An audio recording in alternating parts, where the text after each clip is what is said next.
Hey everyone, I'm Katie McGregor Bennett, your host of AV Trade Talk. We have a special episode today. This is another episode in the Mastering Connectivity series in collaboration with Chords. We have some fantastic guests here today to discuss secure connectivity, how integrators can prepare for modern cybersecurity expectations. I've got Jeff Sonnleiter, Kyle Steele, and James Chen with me today to discuss this topic and take us down a few notches, take a fairly deep dive. So get ready on the listener side. This is going to be a bit of a lengthy show, as these ones tend to be, but you will absolutely leave with actionable insights and all sorts of information. Without further ado, let's get this started. Jeff, I'll let you introduce. Kyle, follow him in, and then James, bring us home, and we'll get started from there. All right. Well, hi, everybody. My name is Jeff Sonnleiter, and I am a semi-retired educator at a technical college in Wisconsin, now living in Florida, and have developed both the network specialist and the cybersecurity specialist curriculums and programs for the college.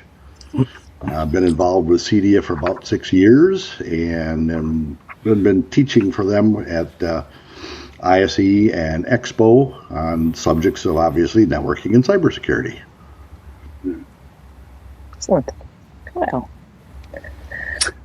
I'm Kyle Steele with Global Wave Integration. I've been a home technology professional for about 25 years. Incorporated back in 2008, probably the worst year in American history to start a company. We're based in Burbank, California. Hi, everyone again. My name is James Chen. I'm the Managing Director of Chords. I've been in this industry since the late 80s. And I've been a CEDIA member for quite some time, serving on the Certification Commission, various other committees like the Tech Council. I'm currently your board secretary. And we're, delighted to sponsor this event, and for you guys to learn a little bit more about cybersecurity, because it's such a big topic that our industry just needs to bring a lot more awareness to.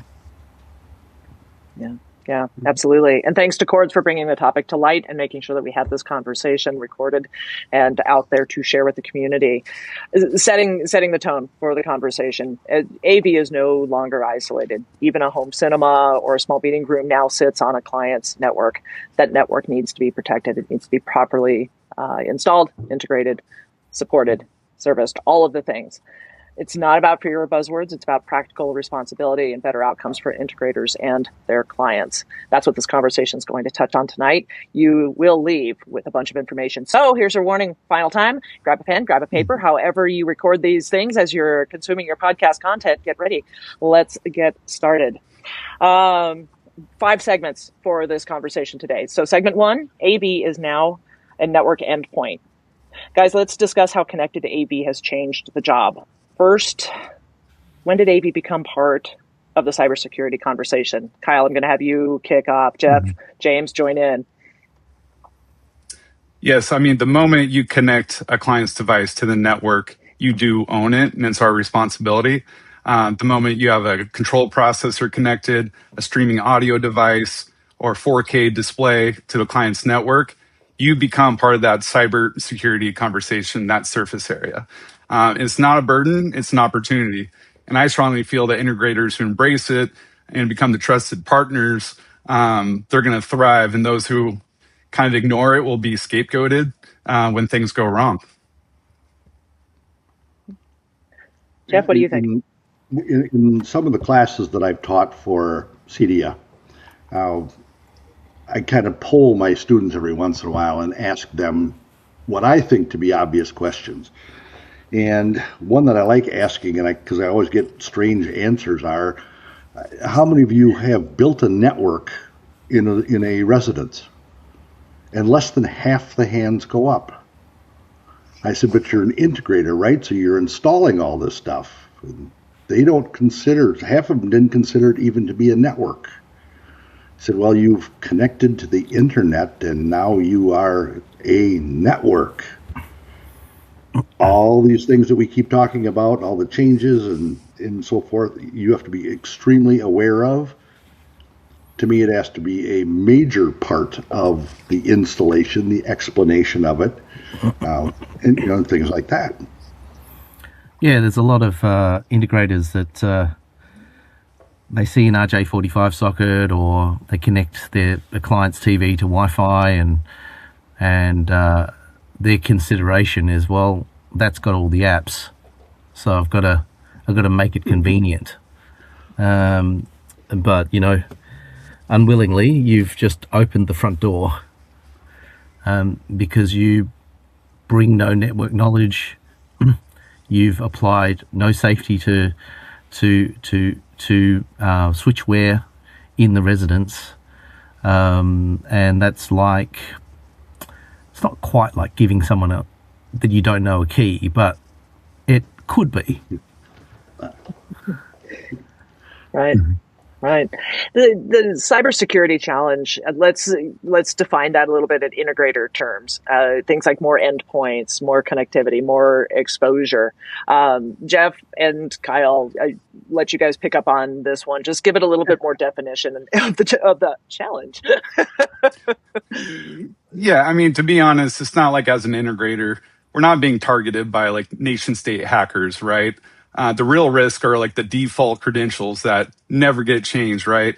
Remote access tools left open, apps auto-updating firmware without vetting, right? So we like to turn those things off.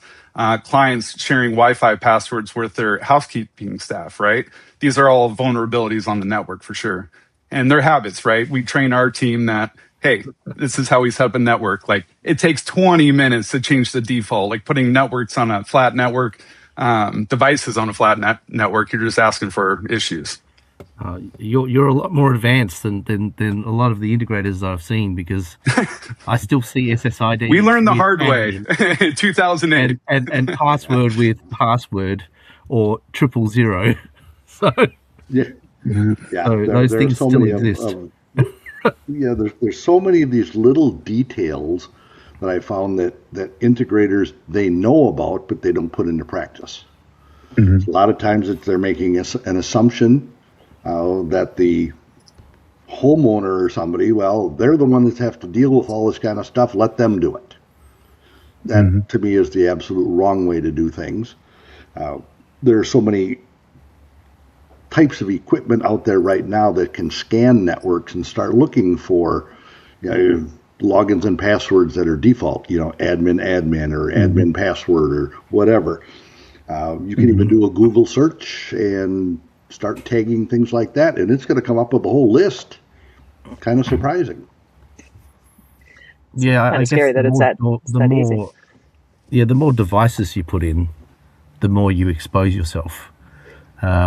Especially when you're connecting to the network via Wi-Fi. If every device is a transmitter and receiver, then every one of those devices becomes a potential gateway. And when we're going across different brands, well, even within the same brand, you've got different divisions, developing different types of devices. They may not cross-share, or they may cross-share a number of security potential breaches. We've got lists of, look at all the stuff that you put into a smart home these days. You've got security, you've got your network, you've got your entertainment, which is the main thing that, but entertainment's broken up into number of different major suppliers, where you've got different platforms like Google, Samsung, Apple, Nvidia,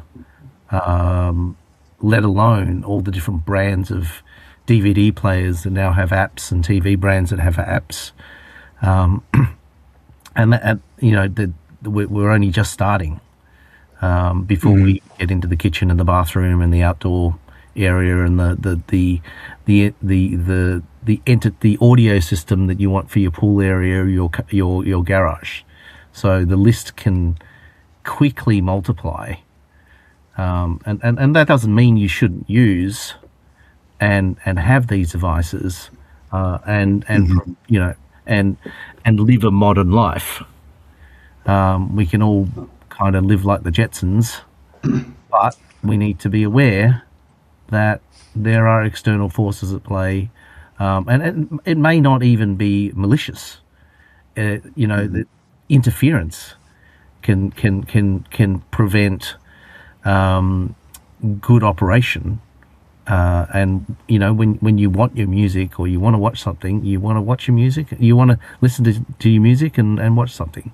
You don't want those interruptions and pauses. And as an integrator, we don't want those double presses either.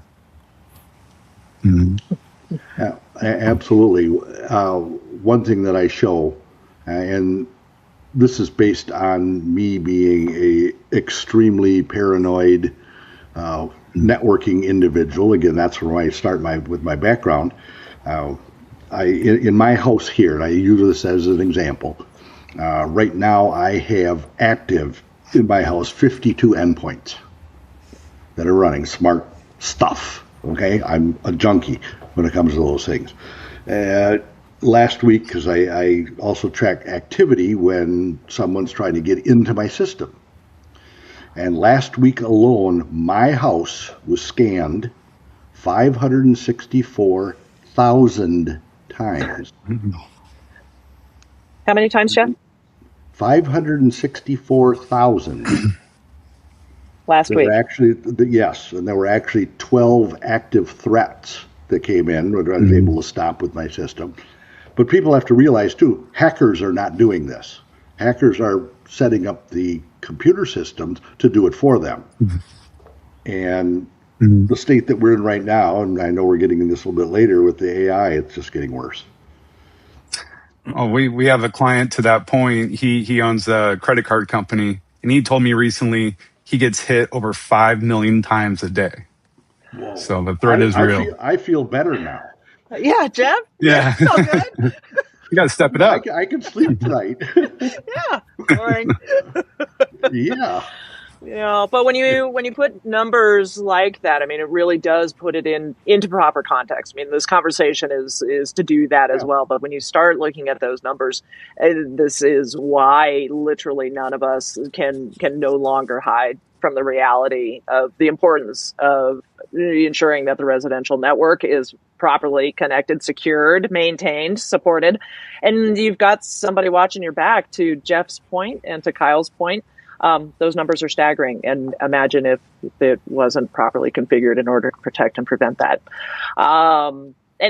So let's talk a little bit. Moving on, some common cybersecurity blind spots, especially for system integrators. Where are integrators unintentionally creating risk, either in your opinion or fact based?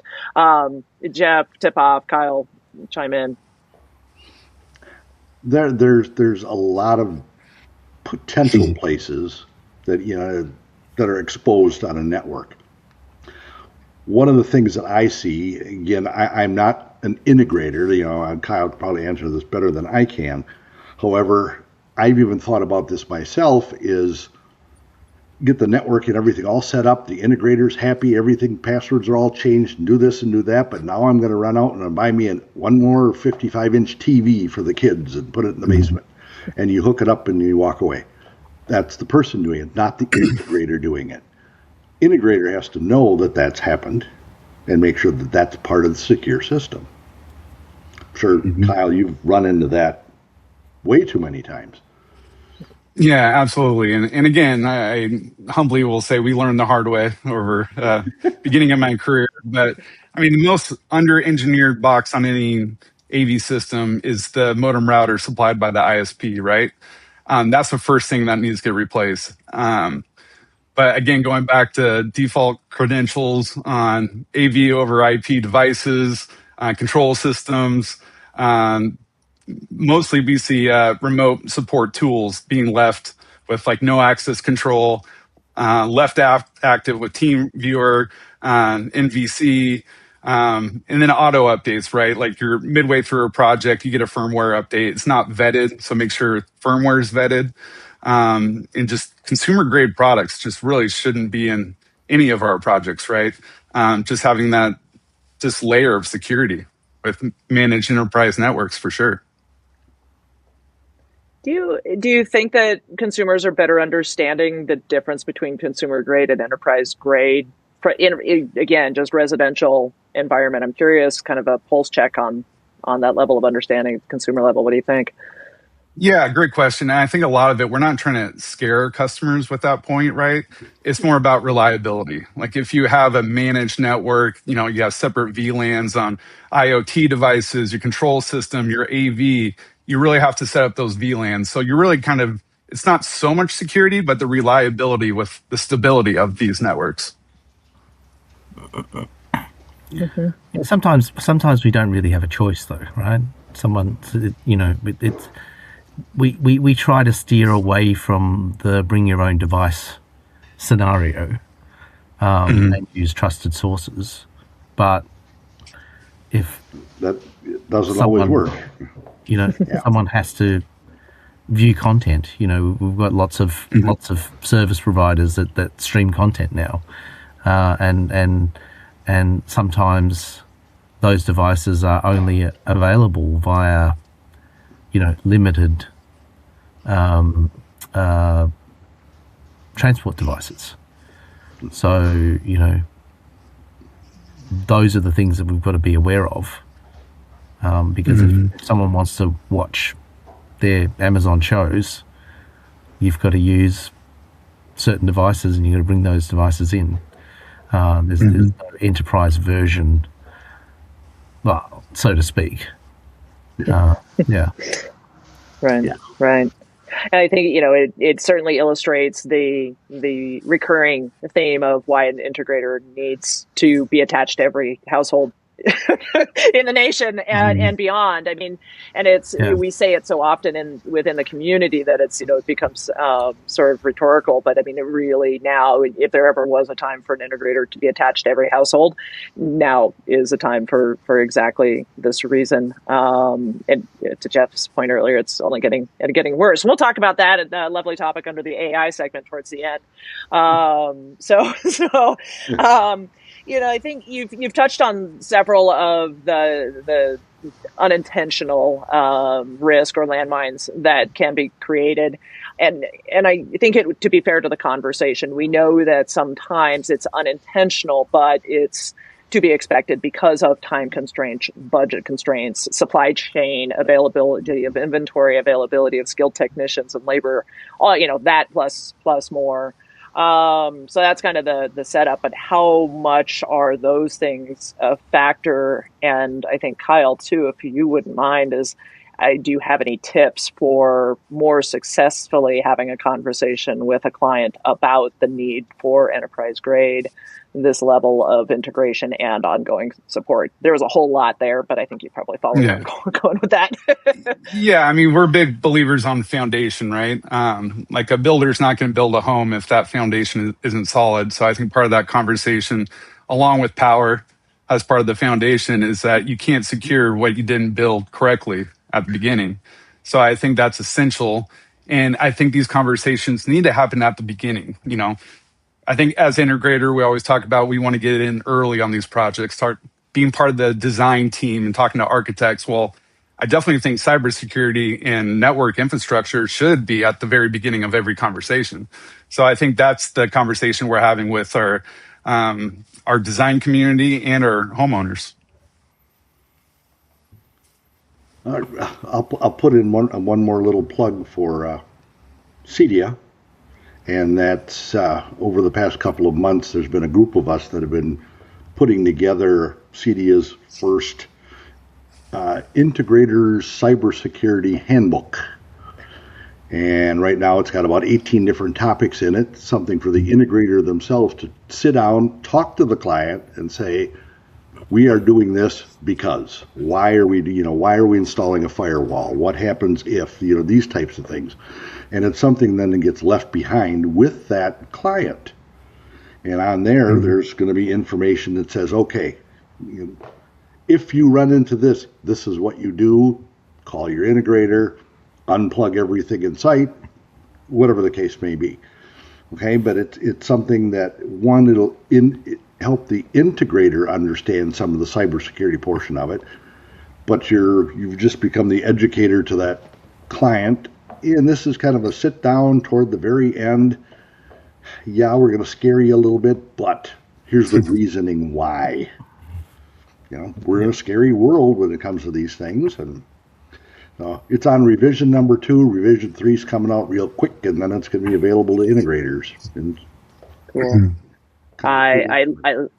I love that. I think I got a sneak peek of that over at ISE as you were getting ready to go on the mic with another podcast. So I think it's fantastic. And one of the things that really resonates deeply with me is that as a community, this is a document that differentiates what we do and why it matters, and why the integration community needs to be involved. Again, I would say attached to every household across the nation and far beyond.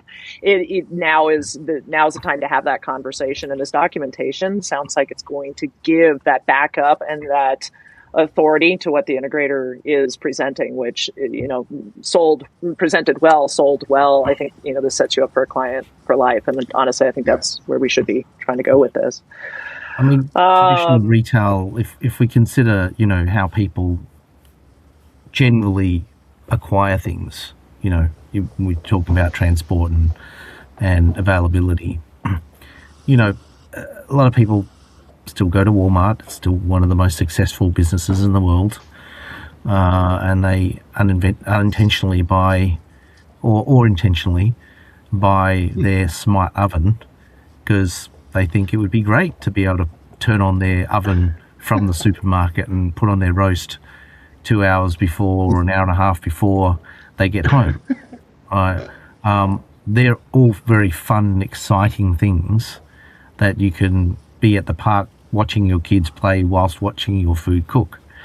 And those are things that, if that's what you want, then that's, something that we should explore. But just like any now quite expensive ecosystem, because it's part of your house and it's tied in and it's very difficult to extract it, all of these things do need ongoing maintenance. So there is an ongoing cost.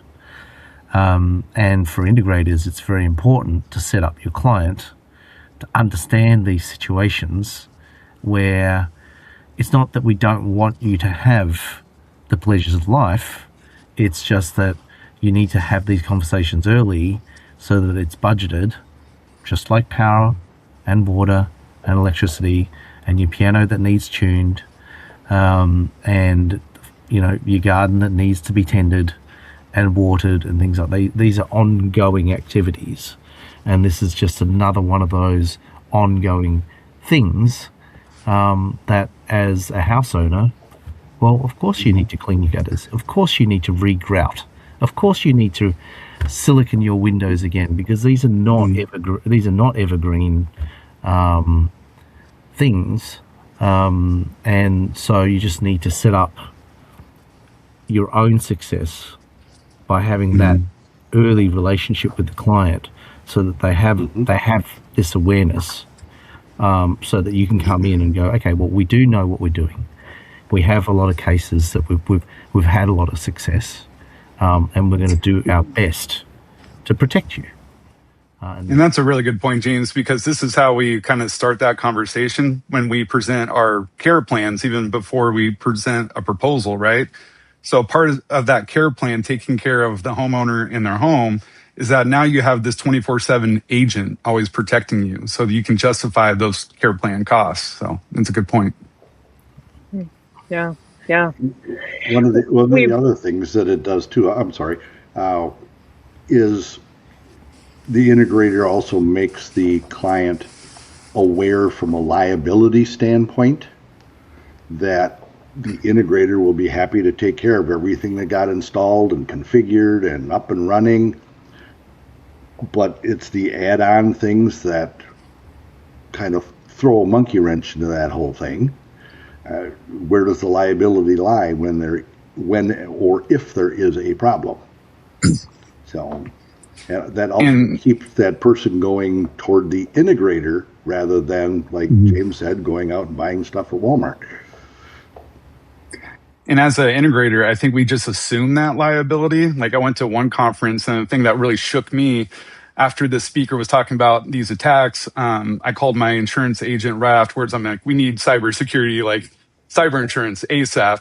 I mean, and the debate was, what if someone goes to your front door and they're like, hey, Alexa, unlock the door, and it opens, and then something bad happens? Who's on the hook for that? So as integrators, I assume we're going to take on that liability, even with service level agreements. And, if something happens, I think we're all kind of on the hook, but Yeah, I'm no lawyer. You either sign on the liability, or you have your client sign a waiver. Right. There are certain things that, and as professionals, you need to understand, what level of control. Plumbing, as an example, plumbing's going to happen in your house, right? There's a level that a plumber can control what's in your house, and then there's a level of what the plumber can't. If the water company turns off the water, or someone crashes into a fire hydrant up the street, well, you're kind of not on the hook for it, but you are, if your documentation is not good or unclear. Yeah, and we do SLAs, make sure those are in place. But I mean, to your point, it's kind of that gray area. I just think as integrators, we don't want to take on that responsibility, but I think we're being forced to take on that responsibility. Yeah. So what's great about this is you guys have effectively shifted us into segment number 3, which was practical habits for integrators. What does good look like? so practical habits, you've touched on those, and also some no-nos. But since we didn't dive into this segment with that being the spoken preface, let me roll back a little bit, because there were some things that you were talking about that resonate quite a bit, and I want to make sure we give it just a little bit more space. Where does liability lie? Obviously, no one on this conversation in this episode is legal, in the legal field, is a lawyer. Right. So to be clear on the listener side, none of this is to be perceived as legal advice. However, a practical guidance, you need to have legal counsel on speed dial. You need to have somebody you're very comfortable with having these types of conversations. We'll get into AI later, but as quickly as things are evolving, and especially with AI rapid adoption, things that were legal and documented and ready to go last year, last week, last month, last hour, it may not be now. So kind of PSA at this midpoint of the conversation is that you should absolutely be exploring what kind of legal services you need to have, level of commitment, level of budget that you have available, and where you're willing to take risks and not on behalf of your company. I think that's the most concise way that I can put it. But if there's anything I missed there, guys, from your area of expertise, again, we're talking about practical habits and no-nos. Obviously, making sure we're staying within legal bounds, kind of for me, is that intersection. But pick up where I'm living off. A few of the things that I've run into in the past, and you think that the stories that you hear are completely ridiculous until you actually see it. And I've run into situations where people are working, they're on their laptops, obviously connected to their network. They may be running streaming off of who knows what, but they still have the password to the laptop taped to the bottom of the laptop itself, or it's on the back of the monitor. Well, in case I forget it, it's right here. I can get it. That, or I walked into a computer lab one time where the lab's passwords were on a poster connected to the wall. That way the instructor at that time did not have to write them down, actually write down the letters and the numbers and then erase it. He made a poster and put it up, and everybody that walked by could see it. Obviously big no-nos, things like that. But the other kind of crazy situation is, and I hate to bring up this particular age group, but my 2 grandsons fall into this age, and that's the early teenagers and their game consoles. And they all get together, and everybody brings their own console over because they want to play with their little buttons and stuff like that, and they just hand out the passwords so everybody can get on the game. That is now in their unit, which they are taking home, and now they have everybody else's passwords. It's like, oops. That's just not thinking, and sometimes it's the integrator not telling them awareness, but It's going to happen. Yeah, and you're unintentionally bringing viruses, Yeah. or in this case, Trojans, from one place to another. And we've seen it. We work with a security consultant that works for high profile families, and he called me one time because one of his clients' daughter's ex-boyfriends was stalking her, and what he was doing was pulling up somewhere in the neighborhood, just getting on the LAN, just SSID, and lights were turning on and off, like TVs were turning on, music would play in the middle of the night, just torturing her, right? And she would constantly just reset the password, and this was going on for months. And we finally kind of came in and addressed it, but it really does happen, I mean, if that's just some guy just like tormenting his ex-girlfriend, it's a real issue. Yeah, and those types of things, those types of activities, there are tools that we have that are readily available now, where anyone that logs onto your network, well, there's a digital time and date stamp when they were on the network, when they weren't on the network, what device they were using. It's very easy to see the MAC address of that device. And number one, you can throw them off the network. It's not that hard. But you can permanently block that device through not just blocking access, but you can permanently say no to this specific device with this MAC address. So, they might come back with another device, but, you once you've blocked a number of devices and they no longer have access, then that might be one of the practices, and this leads to ongoing maintenance, because as Jeff alluded at the start, where he's had more than 500,000 people try to get into his system in the last month. That is happening to everyone, but those things are being logged, they're noticed, and if you see anything that is not meant to be there, then they can be deactivated or permanently removed and blocked. But you've got to have people that knows how to do the right thing, because you still want to be able to turn on your roast from the park when the kids are playing. So you don't want to block the wrong devices. Yeah. Don't take dinner on time away from all of us, James. I mean, that's just taking joy away too. That's not good. We definitely want to be able to turn on the oven and get our roast going from afar. I say that jokingly, but I mean, there are definitely these handoffs, right? If you want the convenience, then you need to make sure that. See, listeners, you're supposed to be filling this part in as I say this. Then you need to make sure that you securely have a secure, integrated, professionally installed network. That was the answer to that question there. So, all right. So let's talk a little bit about infrastructure. Moving on. We're actually at segment 4 already, guys. Look at us go. Infrastructure matters more than ever. Let's discuss how infrastructure decisions made in the home often affect security and reliability. You've touched a little bit on this, but let's really talk about those infrastructure decisions and what the downstream effects could be. Some cautionary tales, probably good if you can layer those in too. Jeff, I'll let you kick off. All right. Infrastructure decisions. Yeah, a professional integrator is going to be able to, a lot of times, just by visually seeing what the client, where they want to put things, how they want to do things.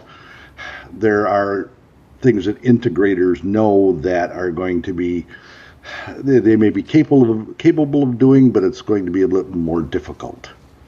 When do you invest the time? Do you invest the resources to create the whole system, the network, the entertainment portion, James' favorite refrigerator and his oven.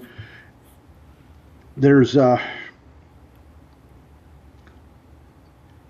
guidance that comes out, and I've run into this one or two times from different, I'm going to call them suppliers, where a good example, in the security portion of things, one thing that we haven't touched on that we probably should a little bit, and that's creating that barrier between your network and the great outside world.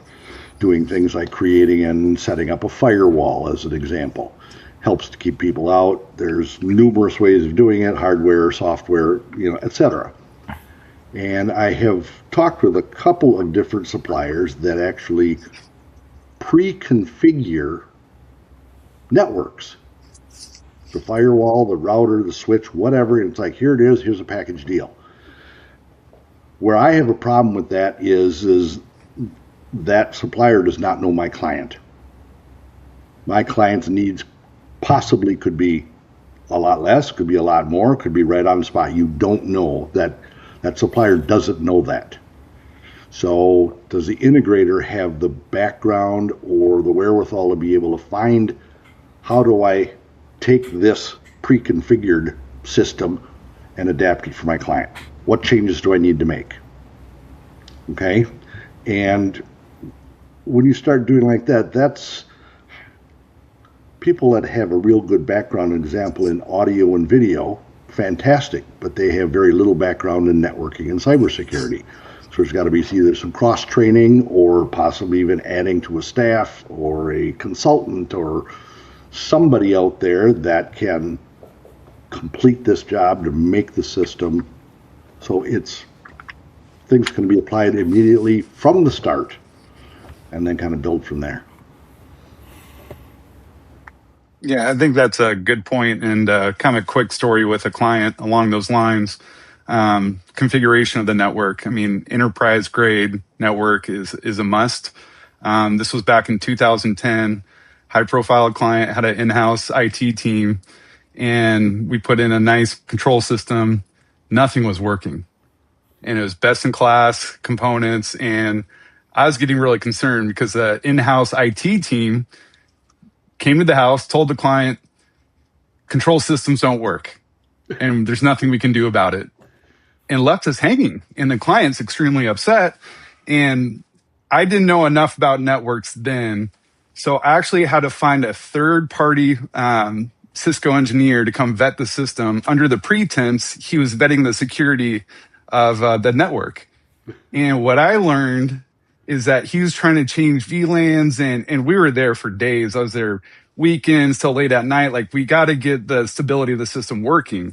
And I'll never forget, it was like 8 o'clock on a Sunday night, and it's just me and the engineer that we brought in. He's like, I got it. I fixed it. And I'm running around the house hitting every button, and everything suddenly worked again. The packets weren't dropped, the control system seeing a heartbeat. And he taught me that all you had to do was create a VLAN of all the wired control system devices, and then a separate VLAN, all the wireless control system devices, and that handshake was there. So I think just as a foundation, just how you set up the network and the VLANs, and there are some vendors, to your point, Jeff, that will set that up for you. But as an integrator, you really need to work with those vendors to give them the feedback how to properly configure it. Yeah. Absolutely. We talked a little bit about, Katie, you mentioned about infrastructure. And, obviously, I run a cable company, so, I'm always going to go wired is best. But, we always need to balance convenience. Access is one thing. But we can't not give our clients access. The easiest way is just to lock them down and go, okay, no, you can't do this and you can't do that. But we do have a life to live. And so when we think about infrastructure, and Jeff, I'm going to use an example that you provided where, your grandchildren invite friends over and they want access to the network. Well, you can give them a separate network. You can, not all your devices should sit on one Wi-Fi system. Yes, you're going to have wired devices, and then you're going to have several wireless devices. Maybe you should consider having your guests have a different wireless device, which you can add additional security. So yes, at the expense of the network speed, but it also doesn't give them access to your house's security system, because once they're in, they're in. And you know, you've got security cameras everywhere, and I'm sure, you know, the people that are being recorded don't want to know that someone has access to your recording library and all those kind of things. So there's in the system design, there's considerations to how that network is played out. If you're doing the security, then the security should be on a separate system, a number of wireless systems. So then it's about different wireless systems at different frequency, operating at different frequencies, so that number one, they don't clash.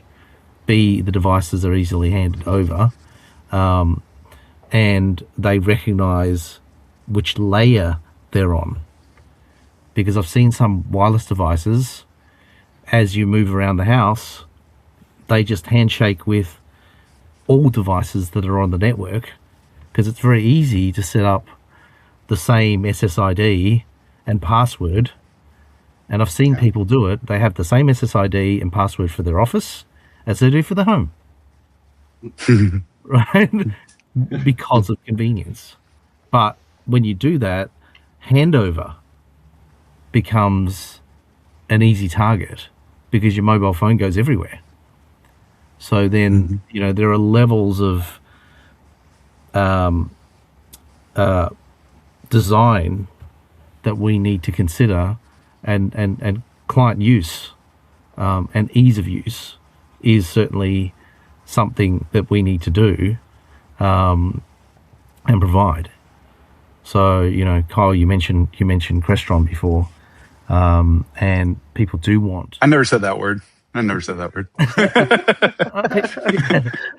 People do. Control system. Control system. People do want to experience the technology, and they want to be able to have their blinds open and their music on, and a good control system is part of that. And a good control system should be tied down so that the ex-boyfriend doesn't come around and have access. Anything doesn't have access. Yeah. Right. This is good. So you guys are kind of laying down some best practices here. So let's kind of just make around the room here. James, you provided some good ones there. We talked a little bit about this early on, but let's just phrase these up as some key takeaway best practice points from you guys. So Kyle, what else would you recommend from a best practice standpoint? I guess I mentioned enterprise grade, right? But to James' point, handover. What I see quite a bit when we have a takeover project, taking over a home, existing system, there's zero documentation.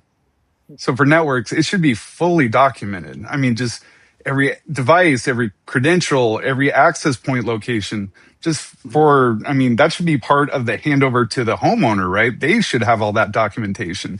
So that should be part of the infrastructure.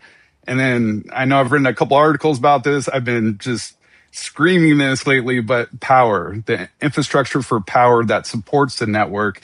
I mean, everything has a microprocessor in it. So why are we not looking at the quality of power when networks are having issues? Wi-Fi is not working. As an integrator, are we looking at the quality of power? I mean, if we see a voltage spike drop plus minus 6 volts, I mean, it causes chaos to microprocessors. And so that dramatically impacts the network. You run into crazy things. I'm gonna piggyback on what Kyle said, because I ran into that situation. Actually, it was in a small medical office, and throughout the day, their system, their computer system they had, because it was connected with their pads for putting in all the the patient notes and all these other types of things. And about 8 to 10 to 12 times a day, their power would go way down and everything would slow down. And then it would come back up again. And they called me in and I looked and I went, I have no clue. I'm not a power guy. So I got the power company to come out and start hooking things in and trying to trace where all this was coming from, only to find out that there was a business across a 6-lane highway that when they turned on their bandsaw to cut wood for people to take home, it was a home type store. Every time that bandsaw went on, it sucked so much power from the whole area. Power company came out, put the guys with the bandsaw on their own wiring. Life was good.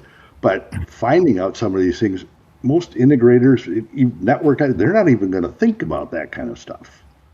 And Jeff, I mean, you actually got lucky because most utility companies won't give you the time of day. They do not care. So it's the responsibility of the integrator to find the culprit. So you got lucky. It's a small town, and it was the doctor. The guy from Power Company was a patient of the doctor, so he helped. Small towns talk, big towns don't. So I got lucky. Very helpful. That's how you got lucky. Yeah. Who you know matters. Exactly. Right. Yeah, Kyle, you mentioned power, and you mentioned power, and power is one of those things that you do need to get right. Many of us have demonstrated. Certainly, there were many audio demonstrations where you turned the blender on in the kitchen on the same power circuit as your audio system, or you ran the HDMI cable and put it really close to LED lights. That is power instability, and that can introduce. We won't go to the extreme of saying that can introduce moments of people being able to hack your network. Well, technically they could if they knew the frequency, but it does interrupt the network. And Kyle, you mentioned enterprise, and enterprise does not mean that the device now comes in a metal box as opposed to a plastic one. There's a lot more to it. Good to know, James. Thank you. Yeah. Hey. Some you go to some retail stores and it's like, what's the difference between this, right? Once there's enterprise, and does enterprise actually mean enterprise? Because just because you label something that way doesn't mean that.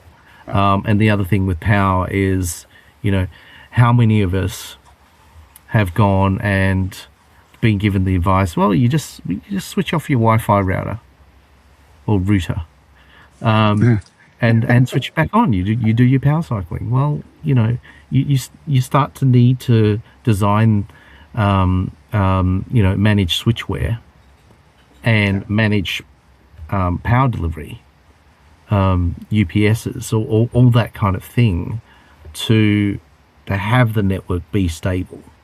Does that mean that it will always be stable? Absolutely not. Absolutely not. Because we don't know, if you go to a website, that website just decides to ping your switch incessantly, right? And then the switch gets flooded, your network slows, you don't know, you have no idea, because, well, I've always got at least 10 tabs open. So... you don't know at least or only at least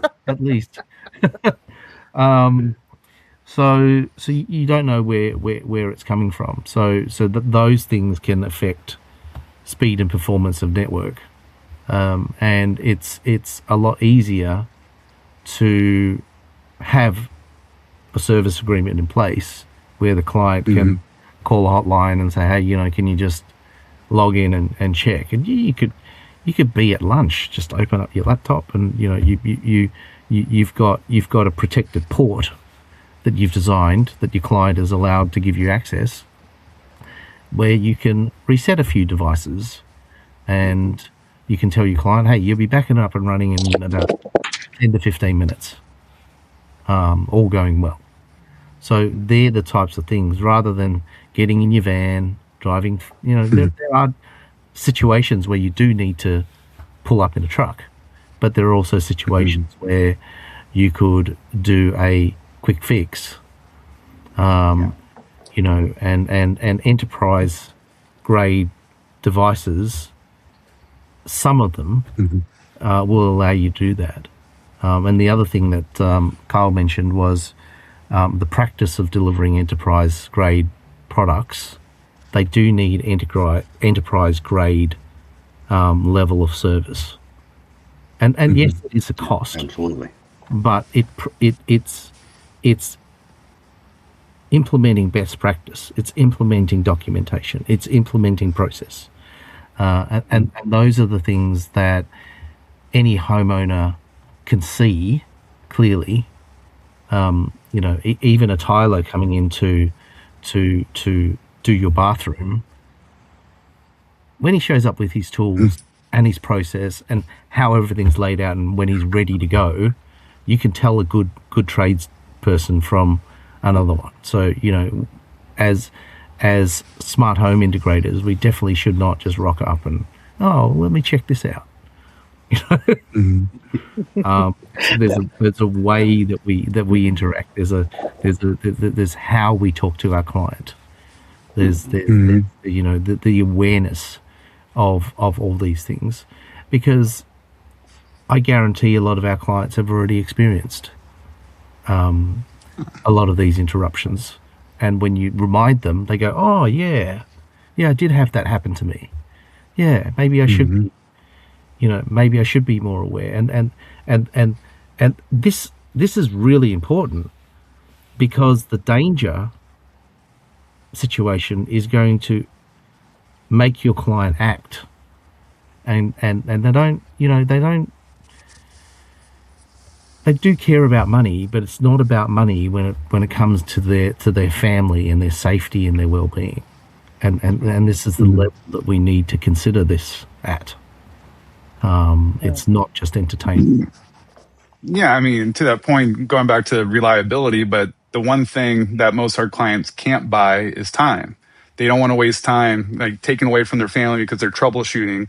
And I think we're evolving as integrators, because back in the day, right when remote monitoring came out, we can power cycle. And then we realized we can log in, and 90% of our calls, we're just logging in and just power cycling.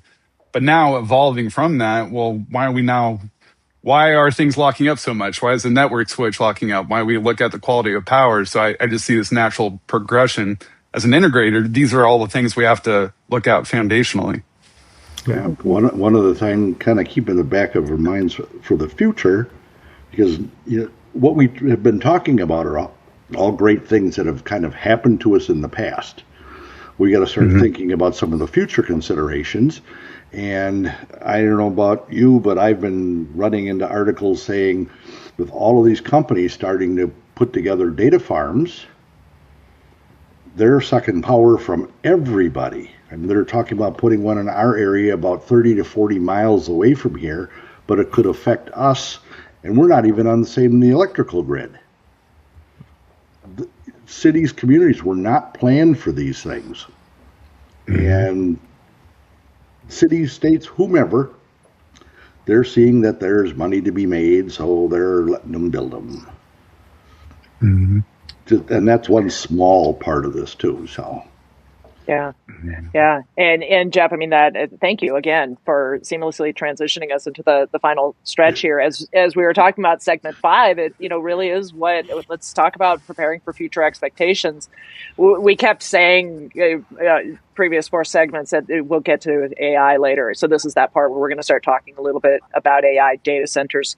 Obviously, a big part of the conversation taking place in mainstream media, the grid strain. Kyle, you and I talk about that almost every other day. So I'm very excited that I didn't start it here, but it just how naturally and how commonly it's coming up, because it is impacting communities large and small across the nation and beyond. I mean, we can no longer ignore that these evolutions, as quickly as they're happening, that they're putting more and more strain. The impact of AI. Let's touch into that. As we do, I also want to tee you guys up, because other future considerations that I'm tracking very closely, Kyle, again, you and I talk about this quite frequently: home healthcare, telemedicine, diagnostics, all of that is already in the home, and the adoption and use of that is dramatically and rapidly increasing as well.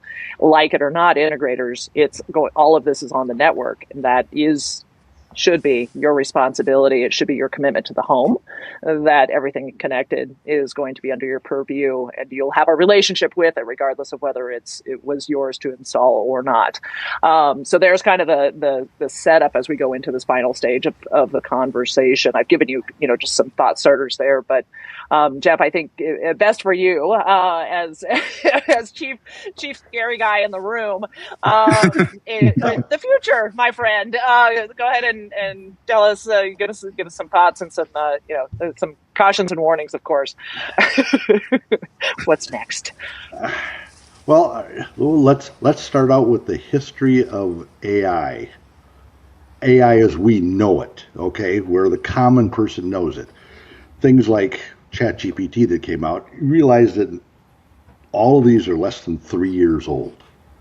And look at how it's changed the world in less than 3 years. There's been some phenomenal things. I'm one of those people that I love AI, and then when I turn my head this way, I'm going to say I hate AI. Okay, everywhere in between, there are so many things in there. I'm embracing as much as I can because I'm going to learn as much as I can. But then you see the downside of it. It changes obviously the cybersecurity, the networking, everything, the things that we're talking about here. With integrators, as fast as somebody can create a secure system. First of all, there is no such thing. As fast as you can create an almost secure system, somebody with a background in AI or somewhere out there is going to break it in seconds. A strange little statistic for everybody, and the day that ChatGPT was released to the public, great thing, people loved it. I got on, I played with it, I screwed it up. I didn't know what the world I was doing, okay? But I'm reading along and finding different things, and again, because of my background, I look at weird little stories. There was a competitor to ChatGPT that came out exactly 10 days after ChatGPT was released, called Evil GPT. Mm-hmm. And it was on the dark web side. So it was mimicking what OpenAI was doing with ChatGPT to do everything exactly the opposite end of the spectrum, as nasty and worse as you can. 10 days is all it took. And now we've got the balance out there, but the big companies, they can be right. They are right most of the time, but they have the little disclaimer that says at the bottom, please check because we're not always right. Well, yeah. AI is affecting this industry. It's affecting every industry on the face of the earth. I even read one today, a prominent AI prognosticator that said every 5-year-old, as of right now, will not hold a job when they're 21 years old because AI is going to do everything. Mm-hmm. I say, huh? How are we going to feed people? I mean, think about that. To me, that was a little weird, but that's what people read, they see, and then they believe. Yeah, it's not that AI has. I mean, AI has issues. As we know it, we talked about GPT. I'm I'm in Hong Kong where ChatGPT is not available. So you need some pretty rock solid VPNs to have access to it. So I can certainly feel the difference between when I have access, when I don't have access, and how quickly this has evolved, how quickly things have perfected. And I can also see that AI can be because it's very easy for people to just use ChatGPT and think that they're professional. You know, you can ask ChatGPT, or how do I program Crestron? You know, there's that C word again. Exactly. So just like we talk about programming and you know, people can use C and Pascal and, you know, all sorts of things and learn it quickly via our AI agents. But the thing that we do need to remember is the AI agents, just like there's ChatGPT and the evil version, it is producing the average of the results. It's outputting the average result. And that may be, you know, the result that you may get may be true, or it may not be true, but it's the average of people's comments. So we need to be aware of that. And if you take that, especially when, you know, relating to the security of your own dwelling, you can inherently bring risks. And there are people out there that do want to lobby for your house being easily hacked. And, you know, you're just taking a public recommendation that's been put on a notice board and you're going, oh, I should do that. And enough people do that, then you all become this group of people that has provided easy access through some clever coding. And, you know, we're not on Reddit all the time, or, you know, all the other cybersecurity websites, because we're not professionals working in that field. So you just need to be very careful about the tools that you use to bring in. It would be like using a flathead to turn a Phillips head screw. You know, yeah, you can, but depending on the device, should you? Right. So, Kyle, working in the market that you work in, and I can assume that the clientele specifically that you and your team are engaging with on a regular basis have some pretty high level needs, both in terms of bandwidth usage, security, risk mitigation, et cetera, et cetera. So, you know, I think you're perfectly primed to share with us here. You know, the future really is now, and so this is kind of the setup. Is what are you already seeing from a client demand standpoint, and where do you think that evolution is going to happen? What do you think that next wave of requirements or requests are going to come in?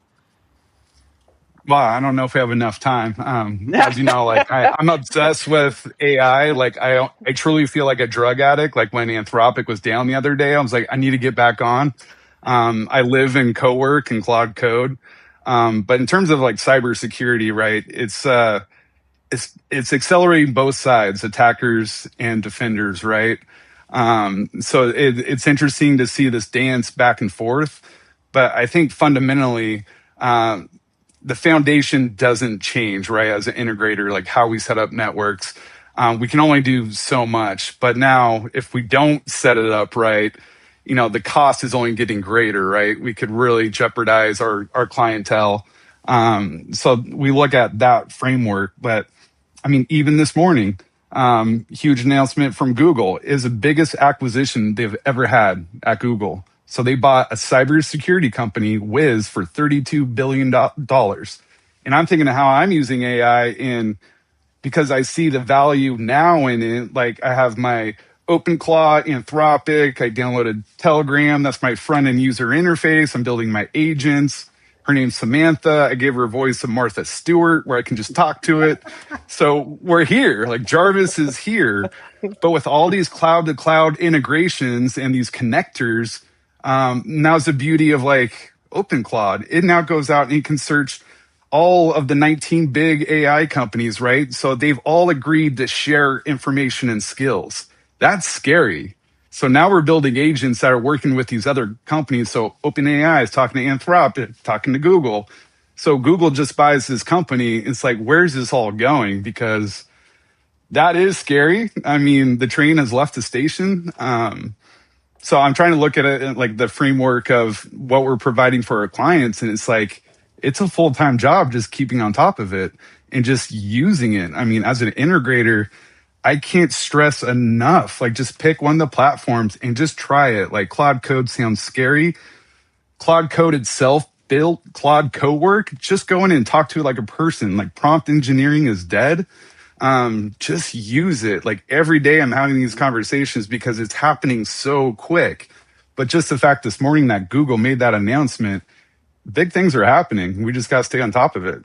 But again, foundation and how the infrastructure isn't changing for our clients, how we're setting up networks in the home so far. That might change a week from now. I don't know. But, that's the beauty of AI. I mean, it's kind of helping good and bad at the same time. It seems to me like this is not only are these clear illustrations and evidence of the changing role of the integrator and the ever evolving criticality of an integrator being involved. I've mentioned that a few times, so I won't do that again.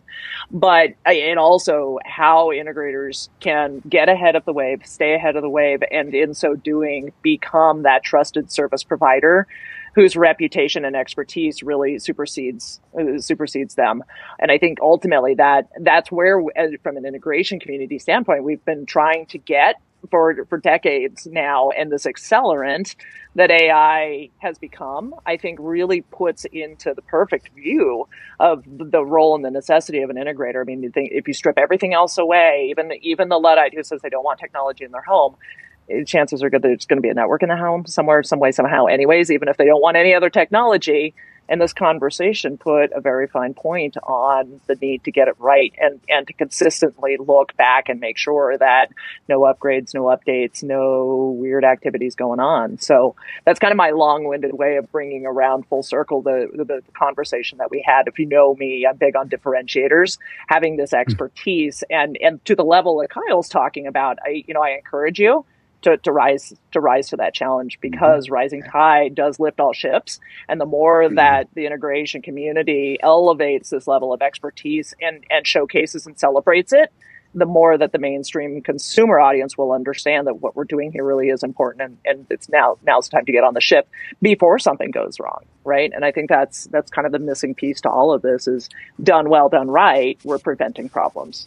Preventing problems creates more time for people to enjoy the things that they enjoy doing, the very little amount of free time that they have. And I think most can attest that yes, raise your hand. Yes, please. That's me.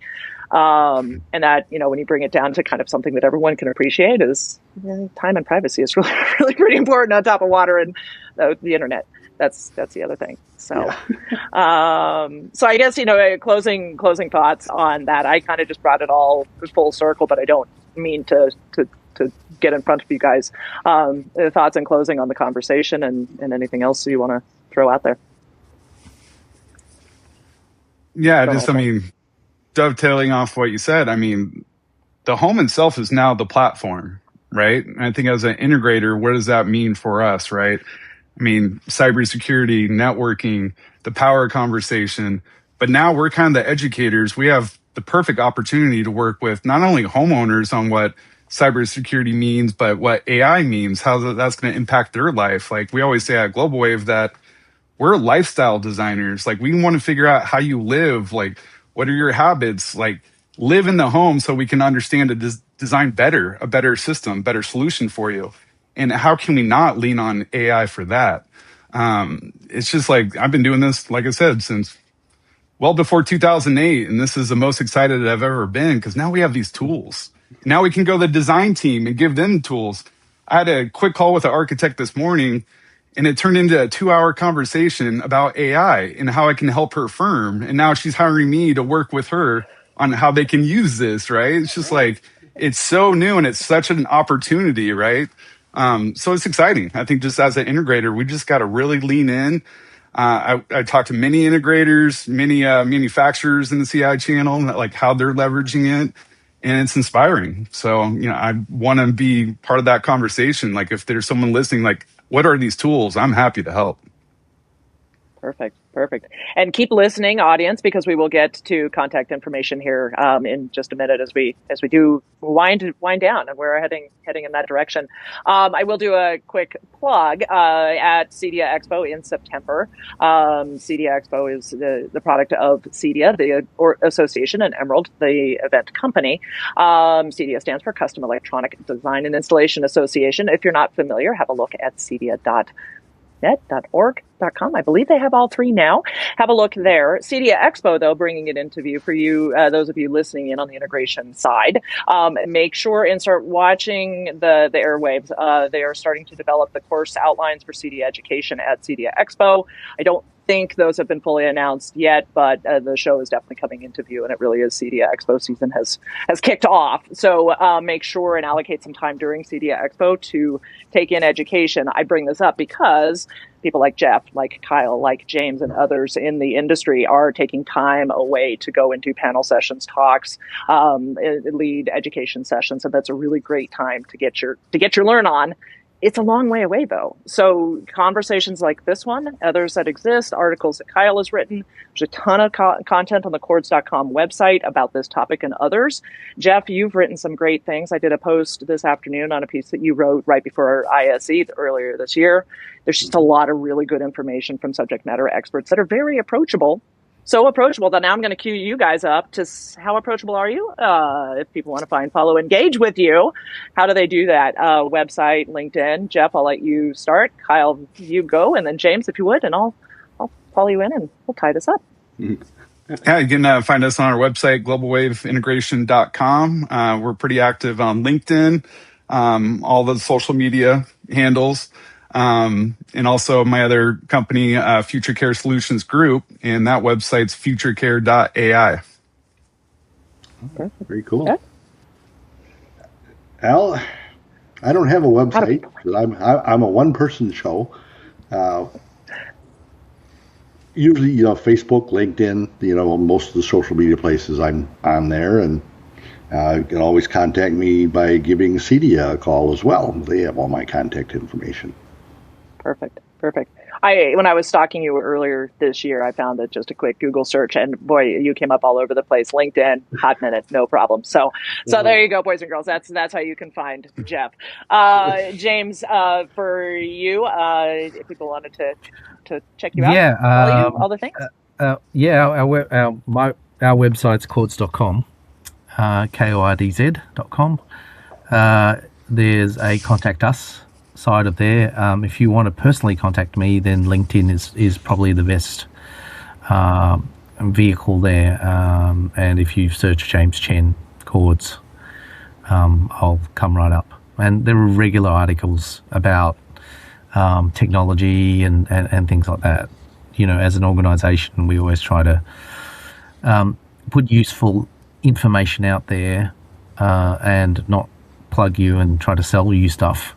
Because we have already too many companies doing that, but just ongoing learning and seeking knowledge is one of the practices that we must take on, and not just listening, but taking on, practicing, applying, not directly onto your customers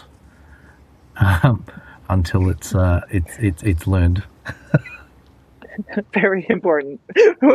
Very important words from James Chen. Yes. Well, gentlemen, thank you once again. For those of you that are interested in learning more about these episodes, I encourage you to have a look at the episode list on AB Trade Talk. I think we're up to episode 7, episode 8 of this Mastering Connectivity series.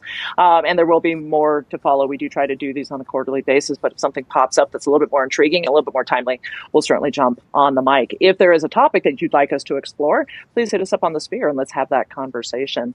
I'm Katie McGregor Bennett, your host of AB Trade Talk. We'll catch you on another episode. Until then, take good care.